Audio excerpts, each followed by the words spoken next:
Namaste, beautiful souls. And here's another 365 days of healing. We're so deep into it now. And I know there's some of you that are actually doing every single day in order, which, that just warms and melts my heart all at the same time. And many others of you that are playing catch-ups a little bit. I'm playing catch-ups a bit too with some of the other guests that we've got featuring. And also a big welcome if anyone of you who are listening and engaging want to submit your own video for 365 days of healing. It was set up so we would all be involved. So please feel free to submit something. We would love that. It doesn't have to be good quality. These are just everyday free videos, just supporting the collective at the moment and raising our consciousness. So today we're talking about timelines, and timelines are an interesting concept when we look at the third dimension. So the third dimension is, of course, impacted by all other 12 dimensions of consciousness. Humans in particular have access very quickly to the second, first, and also the fourth dimensional consciousness. I've talked about this in other videos, and the fourth dimensional consciousness impacting the third dimensional consciousness is what I'd like to discuss today. The fourth dimensional consciousness is really the realm where our thoughts and emotions, those frequency energies, are residing. And of course, we know our emotions and our thoughts can go in a basic sense from light to dark. So you can imagine then if there's dark thought forms, or egregore, we'll call it, like a group thought form that's sitting over a city, country, the planet. If that's feeding down, you can imagine that the fourth dimension overlays the third dimension. It's feeding down into this dimension and creating our third dimension holographic reality. And I say holographic because we've got to remember it's likened to a video game that we're an avatar in.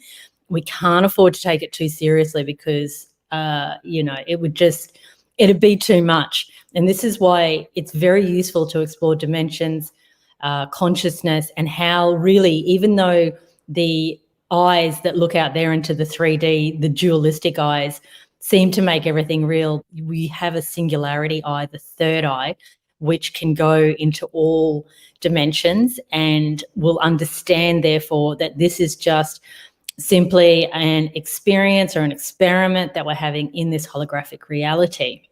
Now, we could do a 3-hour chat about that, but hopefully that makes sense to you. So if you've got impact into the fourth dimension, of course you do through your thoughts and your frequency and your vibration and your emotions and these kind of things, then what impact would you choose to have? And so this is where timelines become available to us. So timelines, in a basic sense, we've got two timelines that we have the option to choose at the moment, and that would be the Ascension Paradise timeline, or we can choose the AI, artificial intelligence timeline, and we know what that looks like. It's a transhumanist timeline. It's where we, again, as humans, give our power over to elite forces that we feel have more answers than we can have for ourselves. We feel we need to be government, mind control. So are we going to take our power back from that? You know, the opportunity is here like it's never been before, and it is a choice. It has to be a choice because this is a free will planet. The third dimension is all about free will and your sovereignty. So what do you choose? And how are you going to upload, if you like, into the fourth dimensional cloud? Now, the great thing about technology, it teaches us about the cloud. It teaches us about uploads and downloads. So it's the same theory. It's the same way that we apply the wisdom. So what are you going to upload into the fourth dimensional cloud in terms of your vision for the timeline that you choose to play out? Now, I'm going to assume that everyone wants that ascension timeline. We want utopia and paradise. We want really to bypass even through the fourth dimension and access the fifth dimensional consciousness. Now, this is a consciousness that is about love and will and freedom and peace. And it's an unconditional realm where we observe others, we allow them to be as they need to be. We understand they may be making so-called mistakes in their life, but that's how they learn. So we don't have judgment. So fifth dimensional consciousness really just embraces the whole. And it's so beautiful. And really, many of you are already dwelling in that consciousness for a big part of the time. Now, you may then anchor back into the third dimension, feel the density, think dimensions, density, third density. You feel, oh, there's so much pressure here. I want to get back to fifth dimensional consciousness. So we play between the two realms until Mother Earth herself makes that permanent transition, as she is going through the photon band at the moment. Think of the galactic realms and you look at the astrology wheels. Go and explore that if you're not sure what I'm talking about. And she'll anchor ultimately in a permanent state in fifth dimensional consciousness. So those who choose it can go with her, and other people will remain in the third dimensional consciousness. It's not right, wrong, good, nor bad. It's just where the soul needs to reside until they receive the universal life lessons that's required. And so they'll find themselves in another 3D planet, probably look like Earth. We can't say, I can't say. It's we have these senses of what's going to happen.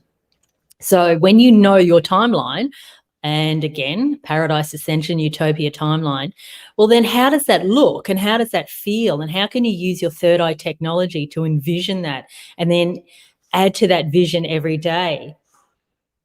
So what I'd like you to do now is to just very, very quickly close your eyes down, see the vision of the Paradise-Ascension-Utopia timeline.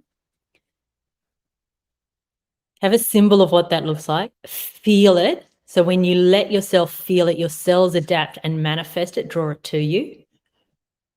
And the emotional body acts as though, well, this has already happened. So it just becomes reality. But more so what I want to do today, because we've focused on this before, so most of you all have that vision by now. Now we're going to upload it, upload your file into the cloud, the fourth dimensional cloud. I want you to upload it from the third dimension into the fourth dimension. And know that it's available now in the cloud in the fourth dimension so that you can grid it down, because the two work in harmony. The uploads and the downloads are always there and available when you need it, same as our computers. So now that it's uploaded into the cloud, it's always available. It's a stored file. And the more we add energy and frequency to that file, and the more people on the planet that are choosing that Paradise-Ascension-Utopia timeline, uploading it into the fourth dimensional cloud, then it's available to grid down, lock down into the first and second dimensions. And so this is assisting Mother Earth as she makes her transition into the photon band and into the permanent fifth dimensional consciousness. So we're talking a lot about dimensions and timelines today, but I know for you guys listening, this makes total sense to you. So keep working on uploading into the fourth dimensional cloud. Mwah. Love you all. Namaste.